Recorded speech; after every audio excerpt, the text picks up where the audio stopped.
Justina had never seen her before. She was short, dark-skinned, and wrapped in a plain white cloth. Her hair was completely white, braided backward with red thread. Her eyes were cloudy, as if she could not see clearly, but she walked without guidance. In her right hand, she held a carved walking stick. In her left hand, she held a bunch of keys tied with cowries. Justina looked at Emeka. His face told her he knew the woman. "Who is she?" Justina whispered. Emeka answered reluctantly. "Mama Adaugo. She was my grandfather's housekeeper." Justina frowned. "Your grandfather? But your grandfather died years ago." "Mama Adaugo has been here since before my father was born," Emeka said. Justina stared. "Is that supposed to comfort me?" Princess Nneka whispered. "She knows." Justina placed a hand on her belly. Mama Adaugo stopped in front of the wet portrait. She did not look surprised. Instead, she sighed deeply. "So," she said, voice dry like harmattan leaves, "the old man has started crying again." Again. The word entered the room like a knife. Justina turned to Chief Obinna. Again? Lady Augusta sat down slowly, her anger now dressed in fear. Chief Obinna avoided Justina's eyes. Mama Adaugo tapped her walking stick on the wet marble. "I warned this family. But when poor old women talk, rich men hear only village noise." Chief Obinna snapped. "Mama Adaugo, be careful." The old woman turned her cloudy eyes toward him. "Or what, Obinna? You will sack me from a house I watched your father build with another woman's blessing?" The room went silent again. Another woman's blessing. Justina felt the baby move gently. Princess Nneka whispered, "Listen." Mama Adaugo faced Justina, and for the first time, her expression softened. "So you are the one carrying her?" Justina's throat went dry. "Carrying who?" Mama Adaugo looked down at her belly. Then she bowed. Not deeply, just enough to show respect. "My princess." Lady Augusta gasped. "God forbid. Mama Adaugo, what are you doing?" The old woman did not rise immediately. "Something your family forgot how to do. Show respect where respect is due." Chief Obinna shouted, "Enough!" The portrait dripped once more. Everyone had it. Drop. The sound was small, but Chief Obinna's mouth closed. Mama Adaugo turned to him. "You can shout at people, Obinna, but can you shout at truth?" Justina's legs felt weak. She lowered herself onto the nearest couch. Emeka came toward her. "Are you okay?" She looked up at him. "Don't ask me that unless you are ready to protect me." His hand stopped midair. There it was again. His silence. Mama Adaugo saw it too. She laughed softly, but there was no joy inside it. Like father, like son. Okorie men always love women in private and betray them in public. Emeka flinched. Chief Obinna's eyes darkened. "You forget yourself." "No," Mama Adaugo said.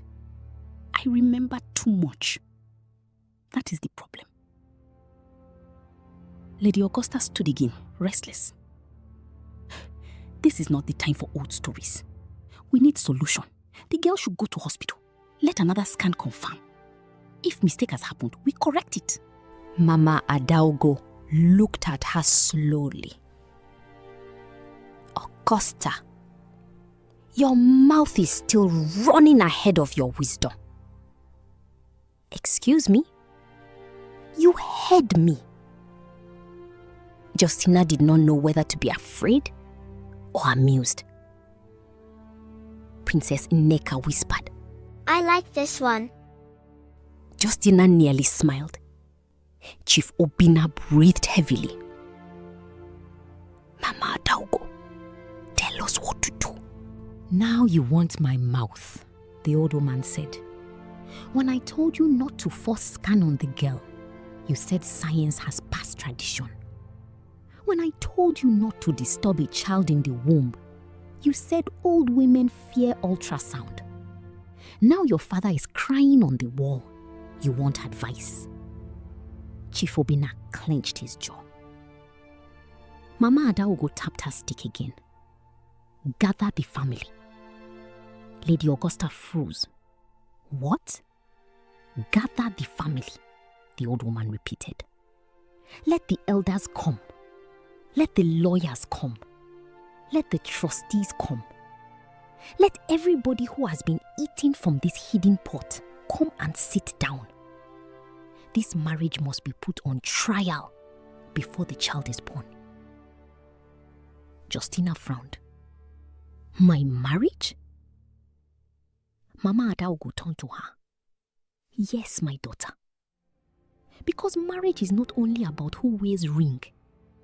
It is about who stands when fire comes. Today, your husband must choose whether he is a man or his father's walking stick. Emeka looked wounded. Mama Adaogo. The old woman raised one hand. Don't call my name as if my hearing is weak. I said what I said. Justina stared at Emeka. He looked at her. For the first time, she saw panic in him.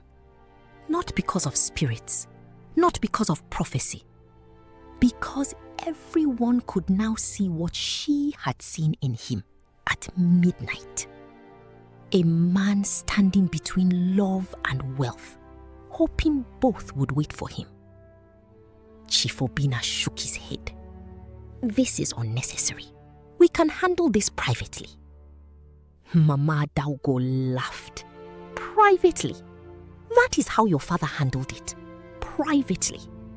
That is why his portrait is now fetching water like village well. Lady Augusta whispered. What exactly did his father do? Justina looked at her in surprise. Even Lady Augusta did not know everything. Chief Obina's face hardened. This discussion is over. Mama Adaogo lifted the cowrie keys and shook them. The sound was soft. The portrait began dripping again. Drop, drop, drop. Chief Obina turned slowly toward the painting. His face lost color. Mama Adaogo said quietly, "The house disagrees." No one spoke after that. By afternoon, the impossible news had spread through the mansion, despite Chief Obina's order of silence. In rich homes, gossip does not walk through the gate. It passes through kitchen windows, driver phone calls, security whispers, and housemaid eye contact. By 3 o'clock, relatives began arriving. First came Uncle Sylvester, Chief Obina's younger brother, a round man with a polished bald head and a walking style that suggested his stomach arrived before the rest of him. He came with his wife, Auntie Bisi, who wore sunglasses indoors because, according to her, spiritual matters can enter through the eyes. Then came Chief Obina's elder sister, Madame Florence, a sharp-tongued widow who carried her handbag like it contained court judgment. More cousins followed. 2 family lawyers arrived with files. A pastor came. Then a native elder from their ancestral town arrived, wearing a red cap and an expression that said he knew everybody was lying. Justina sat in the smaller family lounge upstairs, feeling like a goat waiting for village judgment. Emeka entered quietly. She did not look at him. Justina, he said. She folded her arms. I don't like how this is going. Enaka, I am the one carrying the child they want to remove. I never said I wanted you to remove her. His face tightened. But you never said you wanted her to live.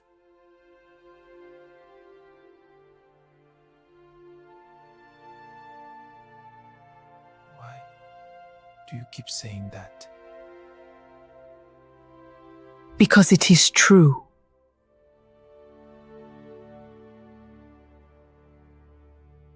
He sat opposite her and leaned forward. Do you think I don't love you? I think you love me when it costs you nothing. The words broke something in his eyes. He looked down. For a moment, Justina almost felt sorry for him. Almost. Then she remembered the study door, the silence, the word tomorrow. He said quietly, When I was 12, my grandfather's lawyer came to the house.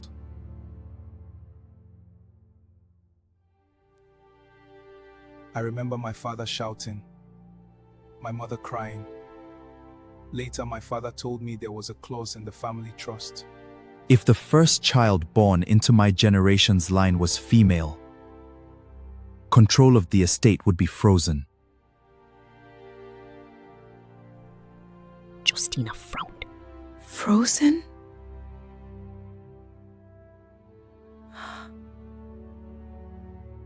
Yes. The trustees would investigate the origin of the wealth.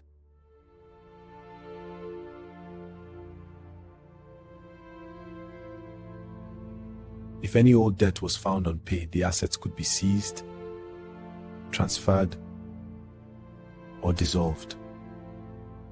I didn't understand it then, but my father said it was a spiritual trap written into legal documents. Justina stared at him.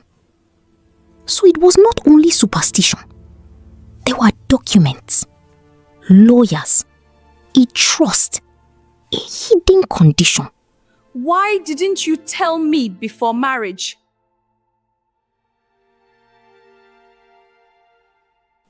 Emeka looked ashamed. I thought it was family nonsense. And later, I thought if our first child was a boy, it would not matter. So you married me and gambled with my womb? Justina, please. It's not what you think. How could you do this to us? I never meant to hurt you. No, Emeka. Don't touch me.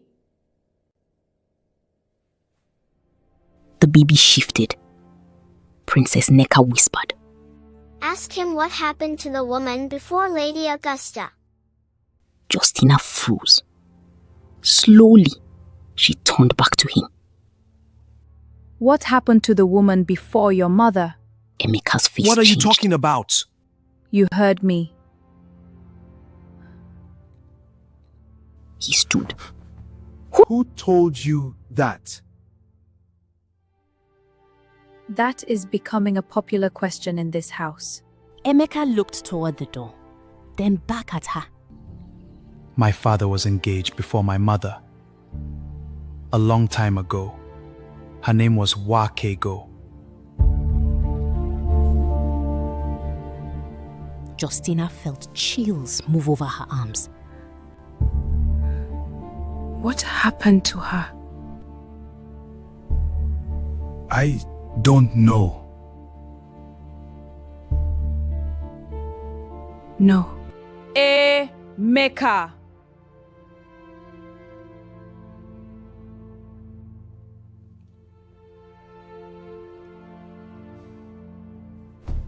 I said I don't know. He snapped, then Sorry. immediately softened.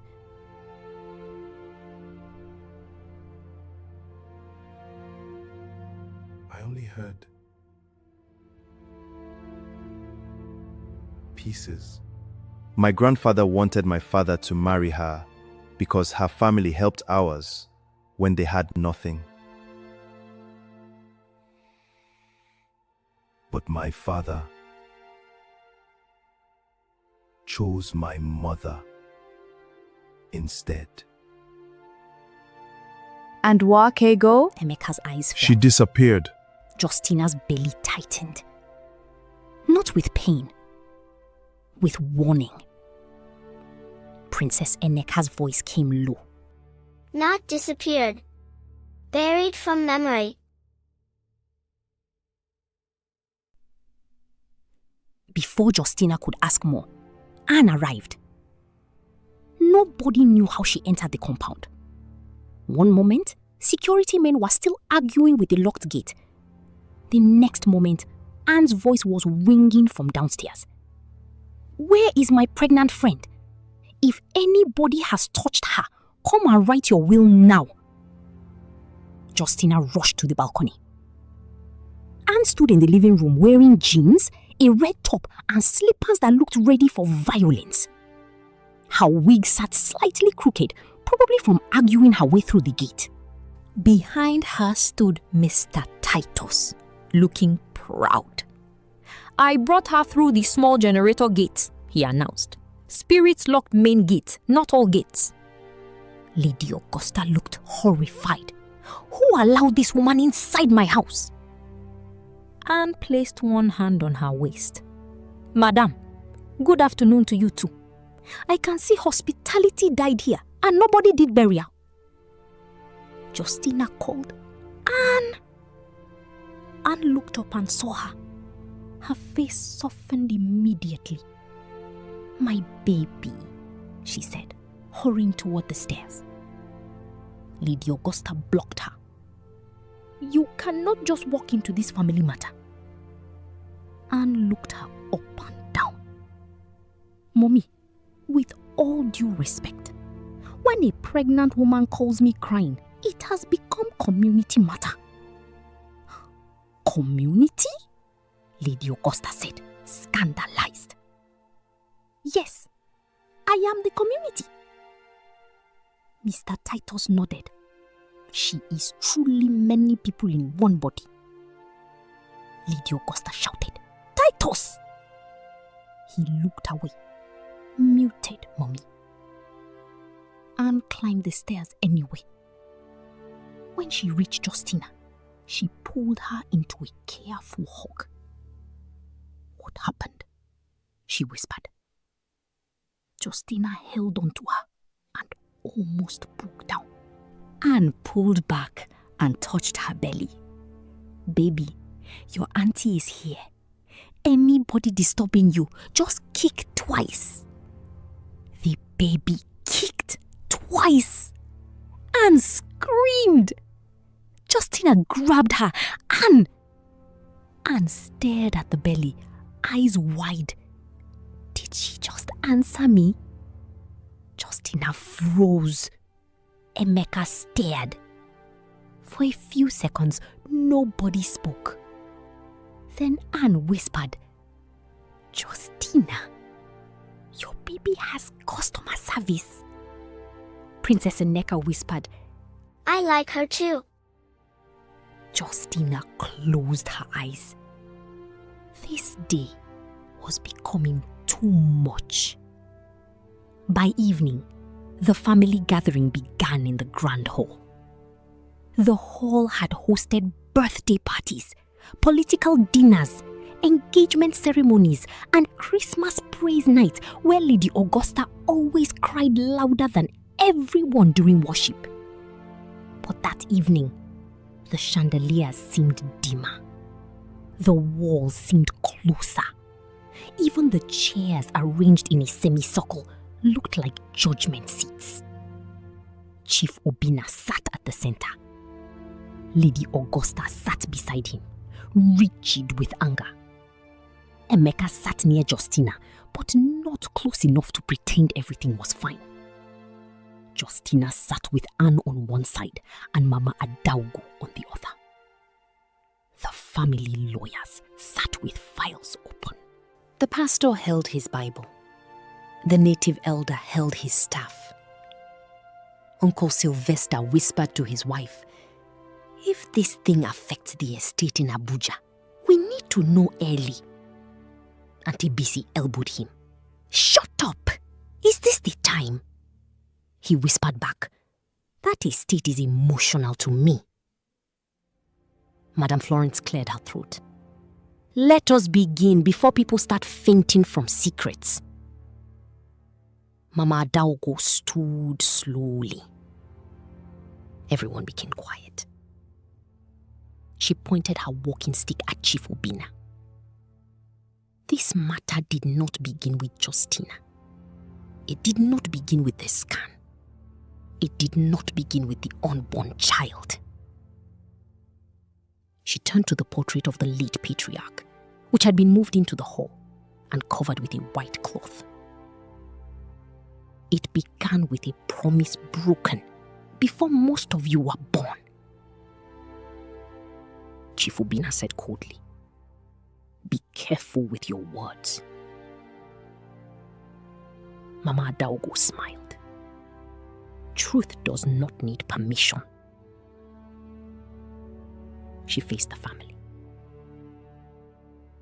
Years ago, before Okorie became a name that frightened banks, this family was poor. Not humble poor, hungry poor. The kind of poor that makes soup look at Gary and apologize. Anne whispered, "That one is deep." Justina nudged her gently.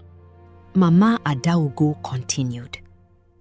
"Then your father, late Ezekiel Okorie, met a young woman named Nwakego. She was from a lineage of women who served Princess Nneka, the ancient spirit of honest wealth. Through her, this family rose. Contracts came. Land opened. Men who ignored Ezekiel began calling him Sir. The room was completely still. But wealth came with a promise. The Okorie family must never reject the womb that carried female blessing. They must never treat daughters as curses. They must never use women to climb and then throw them away. Justina's breath caught. Mama Adaugo looked at Chief Obina. Ezekiel promised Nwakego marriage. He promised honor. He promised that her daughter, if she had one, would inherit equal respect.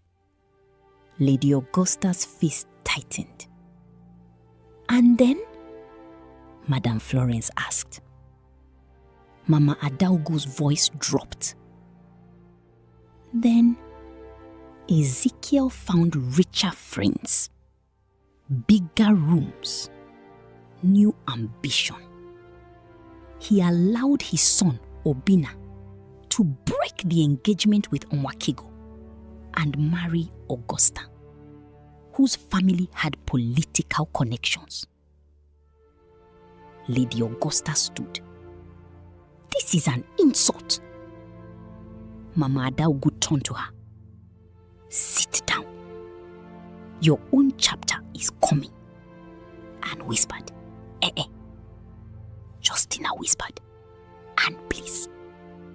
But even Justina's heart was pounding. Mama Adaugo continued. "Nwakego came here one night, pregnant." The hall erupted. Chief Obina shouted, "That is a lie!" The portrait under the white cloth fell forward. Everyone screamed. The cloth slipped off. The painted face of late Ezekiel Okorie stared into the hole.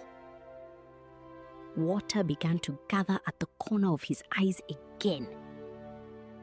Drop, drop, drop. Nobody spoke. Mama Adaugo's voice became heavy. She was pregnant with a girl.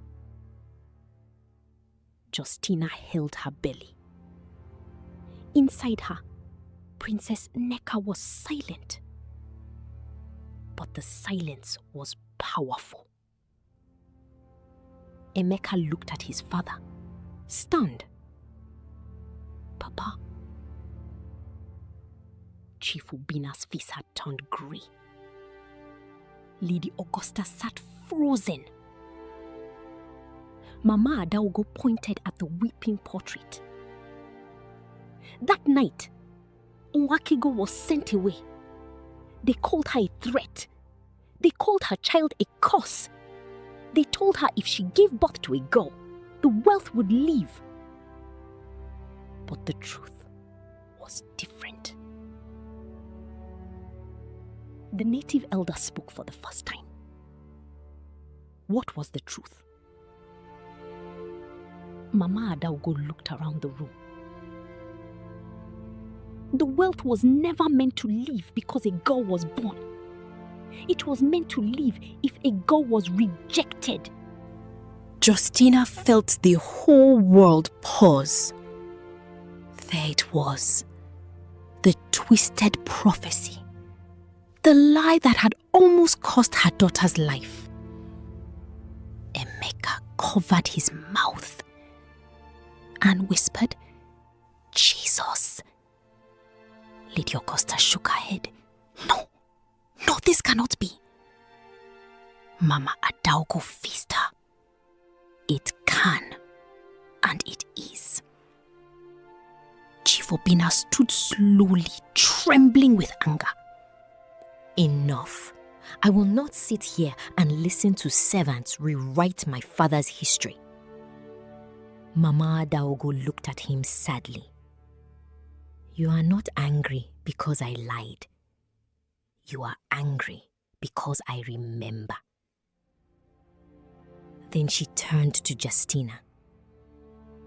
My daughter, the child in your womb is not here by accident. Princess Nneka has returned where she was betrayed. And this time, she did not come through a woman they could send away quietly.